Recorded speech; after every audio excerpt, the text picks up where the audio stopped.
Bismillahirrahmanirrahim. Assalamualaikum warahmatullahi wabarakatuh.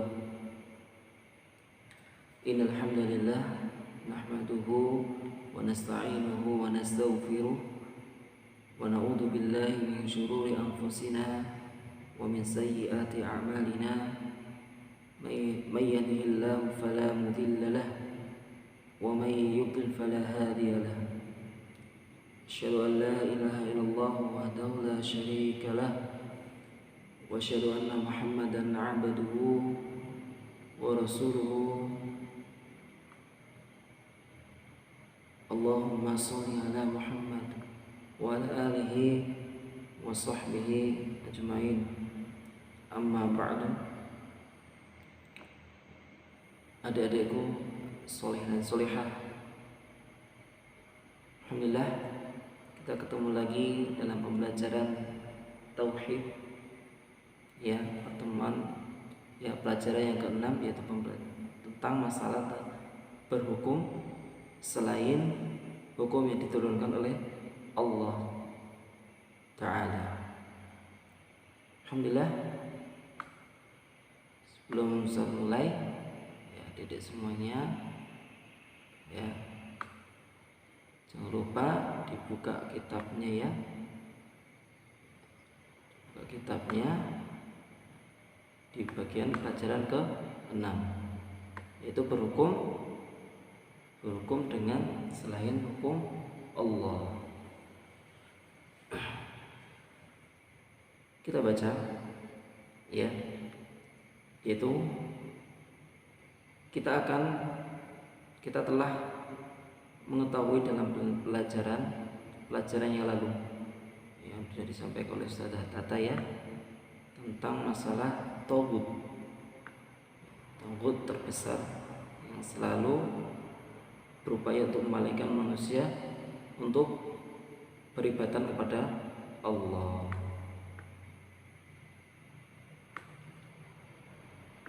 Jadi tauhid itu adalah melampaui batas kalau secara bahasa, ya.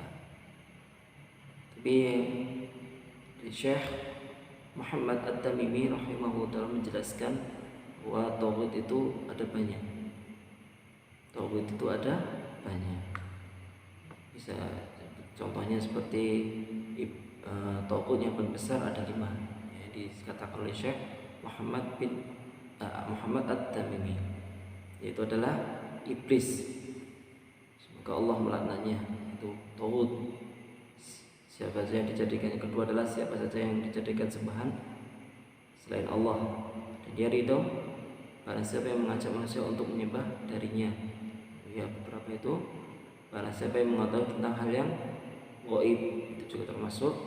Dan selanjutnya adalah berhukum, ya, barang siapa yang berhukum selain hukum Allah, itu termasuk juga tauhid. Ingat, akan menjelaskan tentang masalah ini, yaitu berhukum dengan hukum selain Allah. Kita lihat bagian bawah.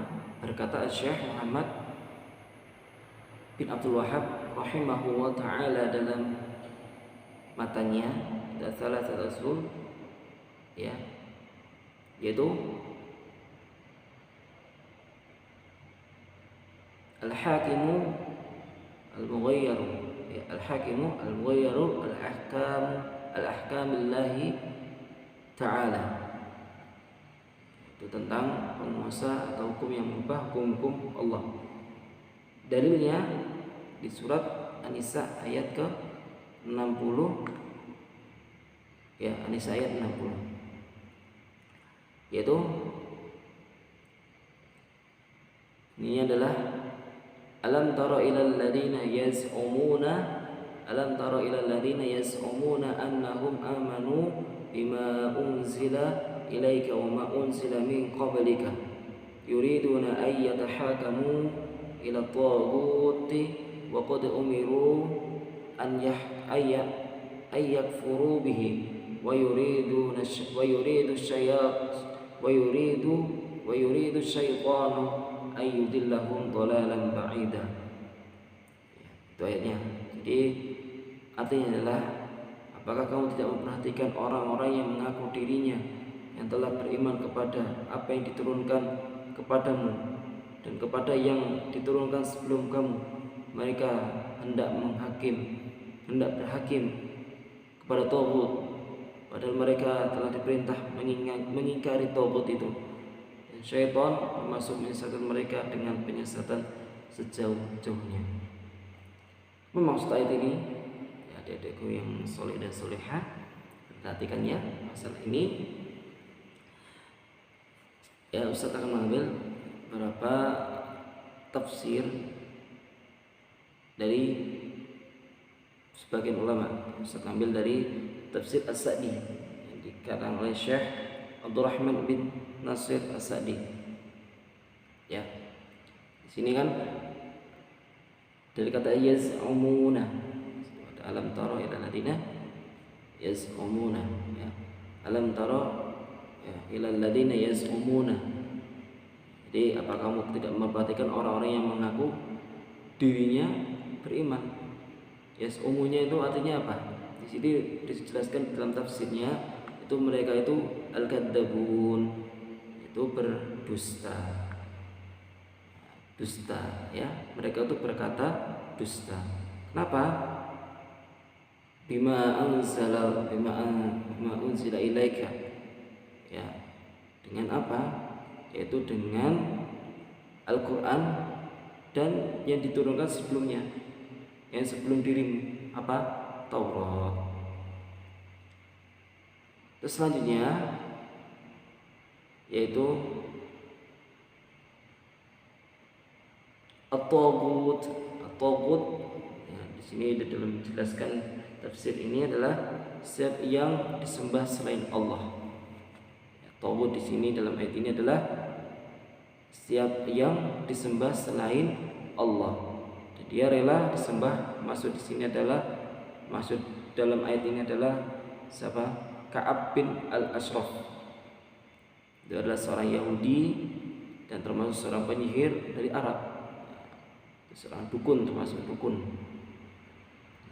Jadi makna dalam ayat ini, ya, makna dalam ayat ini adalah bahwa seorang munafik, ada seorang munafik dan Yahudi, ada seorang munafik dan Yahudi berselisih dalam suatu perkara, Jelas ya sampai sini? Ya, ada salah satu seorang munafik dan Yahudi berselisih dalam suatu perkara. Ya.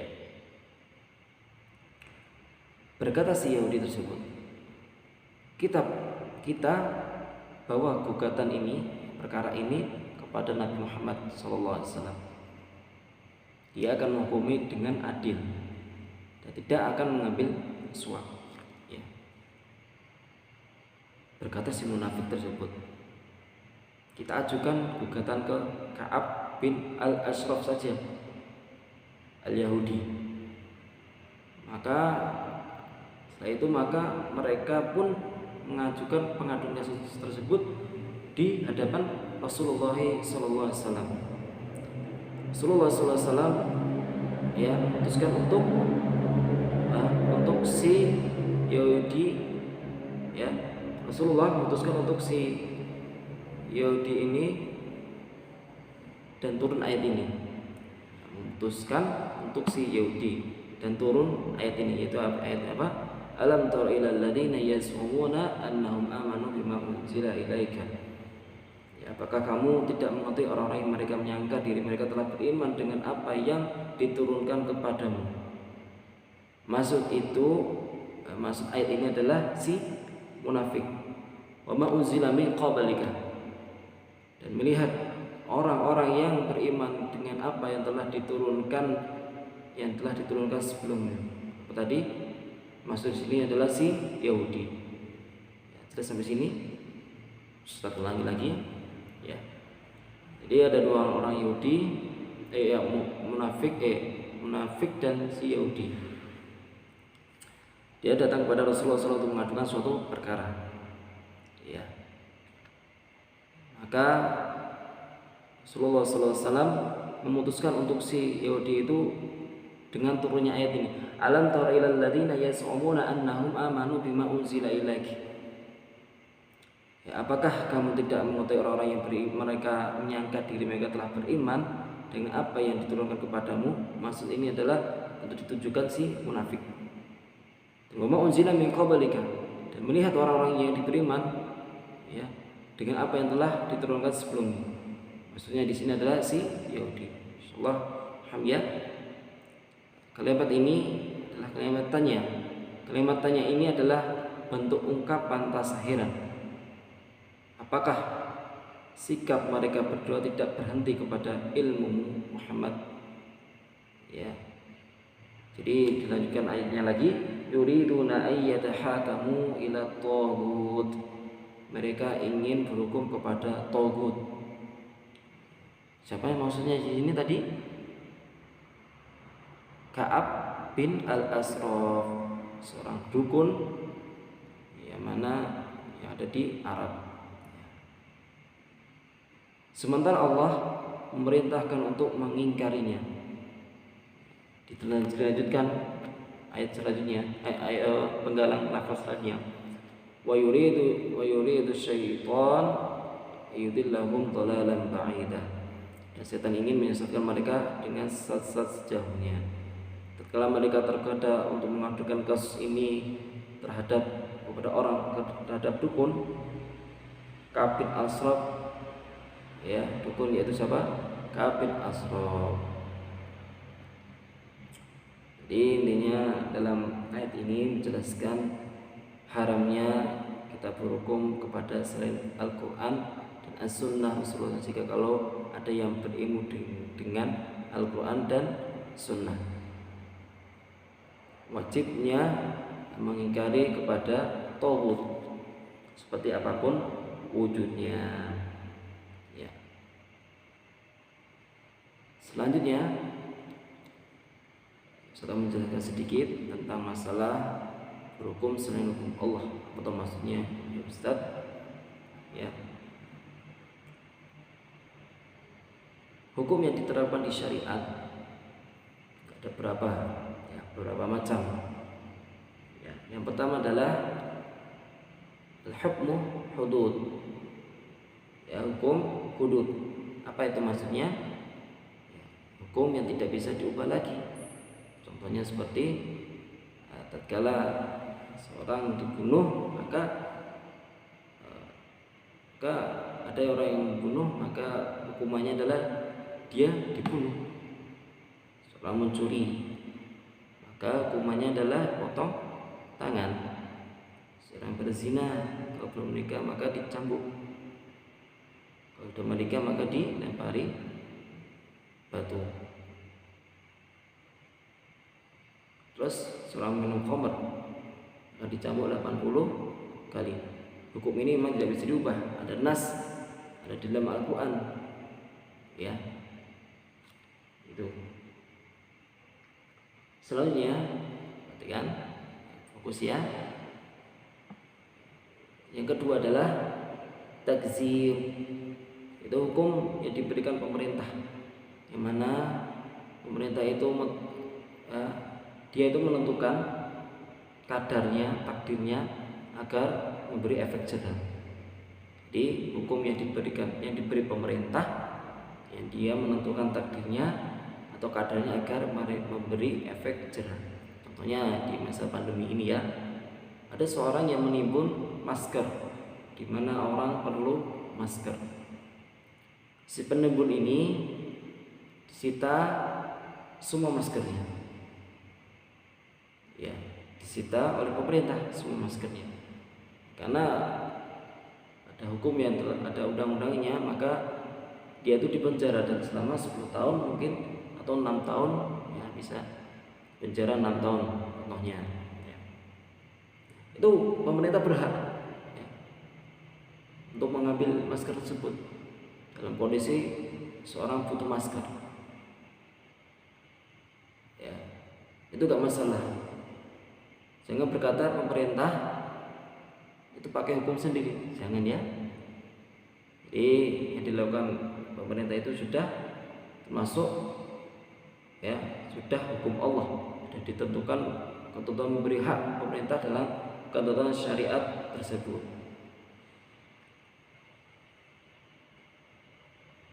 Selanjutnya adalah seorang pemimpin bertindak dengan di tengah rakyatnya dibangun di atas kemaslahatan. Yang ketiga ya, jangan dikatakan oh pemerintah ini tidak berhukum dengan hukum selain Allah, jangan. Ya harus dipandang dulu dengan ciri-ciri negeri Islam itu gimana. Ciri-ciri negeri Islam itu dilihat dari yang pertama adalah kepalanya. Kepala negaranya itu adalah Islam atau tidak. Yang kedua adalah mayoritasnya. Mayoritas penduduknya itu Islam atau tidak. Ciri-ciri negeri Islam. Yang ketiga adalah siar-siar simbol. Alhamdulillah di negeri kita di Indonesia, alhamdulillah kita mudahkan. Ya, pemerintah kita masih membebaskan kita, masih kita dapat bermudah untuk bisa melaksanakan sholat 5 waktu, melaksanakan Idul Fitri, ya, sholat Jumat, aktivitas Islamiyah, ya, yang mana kita tidak ada yang melarang oleh pemerintah. Alhamdulillah Allah memberikan keamanan di negeri kita itu Indonesia. Itu termasuk ciri-ciri negeri Islam. Selanjutnya yang keempat adalah apakah seorang yang berhukum selain hukum Allah, apakah dia dianggap keluar dari Islam atau kafir? Ya, ini tidak perlu pembahasan, ya. Jadi harus diperinci dalam permasalahan tersebut, ya. Dan akhirnya soleh dan solehah, jadi harus terperinci masalah menganggap bahwa seorang yang berhukum selain hukum Allah apakah itu termasuk kafir, ya, itu ada 9 bentuk, ya. Dari perincian itu 6 bentuknya itu bisa batal keislamannya dan 3 bentuknya tidak batal keislamannya. Jadi ada perinciannya, ada pembahasannya. Mungkin Ustaz ya bisa menjelaskan sekarang ya. Nah, pembahasan ini cukup mendalam. Itu saja apa yang Ustaz sampaikan. Intinya adalah seorang yang tidak berhukum selain Allah itu tidak otomatis menjadi kafir. Ya, kesimpulannya adalah seorang yang tidak berhukum selain Allah itu otomatis tidak menjadi kafir. Kenapa? Hukum Allah, asal dari hukum Allah, berhukum selain Allah adalah kata Ibnu Abbas, ya, yang mana itu dipakai dalam setiap tafsir sebagian ulama tafsir, ya, ijma' itu pakai perkataan Ibnu Abbas, kufrun min kufrin, yaitu kufur asghar, kufur kecil. Dan ini ijma' ahli tafsir. Sementara ahli tafsir menjelaskan, ya, bahwa dalam ini adalah mengambilnya, ya, dari perkataan Ibnu Abbas, gitu ya. Kapan seorang menjadi kafir? Tatkala beranggapan bahwa hukum selain Allah itu sama saja, atau, ya, jadi hukum selain Allah itu sama dengan hukum Allah, enggak boleh, atau lebih baik dari hukum Allah, enggak boleh, ya. Jadi seperti itu, ya, kesimpulan yang dapat saya sampaikan. Insyaallah bisa dipahami, ya. Saja mungkin pembahasan tentang berhukum, ya, selain yang Allah turunkan, berhukum selain yang Allah turunkan, ya, berhukum dengan selain hukum yang diturunkan oleh Allah. Mungkin itu saja pembahasan kali ini. Mungkin kalau ada pertanyaan bisa disampaikan Ustadz, kritik ataupun saran, insyaallah. Semoga Allah memberikan taufik dan hidayah kepada kita semuanya. Kita tutup dengan doa kafaratul majlis. Subhanakallahumma wa bihamdika asyhadu an la ilaha illa anta astaghfiruka wa atubu ilaik. Wallahu a'lam. bisawab. Sallallahu sayyidina Muhammad. Assalamualaikum warahmatullahi wabarakatuh.